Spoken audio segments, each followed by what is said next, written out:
خبروں کے سلسلے کو آگے بڑھاتے ہوئے خبر شامل کرتے ہیں کراچی سے، جہاں نیشنل پریس کلب کراچی اور بسمل آرٹس کونسل آف پاکستان کے زیر اہتمام سینئر صحافی صوبائی general secretary Punjab Pakistan media council, صدر ڈسٹرکٹ پریس کلب پاک پتن اور صاف میڈیا گروپ سید حسن عباس بخاری کی صحافتی خدمات پر تاج پوشی کی گئی، جس میں صدر نیشنل پریس کلب افضل وارثی، سینئر نائب صدر انور پاکستانی ابراہیم بسمل اور دیگر تمام عہدیداران نیشنل پریس کلب اہم شخصیات کی شرکت۔ حسن عباس بخاری کا پریس کلب پہنچنے پر پھولوں کی پتیوں اور مالا سے استقبال کیا گیا۔ تقریب کا آغاز حافظ سید عرفان حیدر نے تلاوت کلام پاک اور ہدیہ نعت پیش کرتے ہوئے کیا۔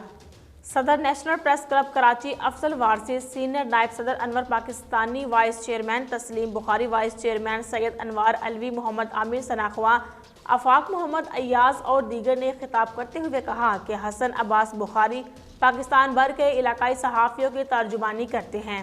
آپ نے ہمیشہ حق سچ کا ساتھ دیا۔ حسن بخاری کی 26 سالہ صحافتی خدمات کے پیش نظر نیشنل پریس کلب کے زیر اہتمام ان کی آج تاج پوشی ہو رہی ہے۔ حسن عباس بخاری نیشنل پریس کلب کراچی کے اعزازی سرپرست بھی ہیں۔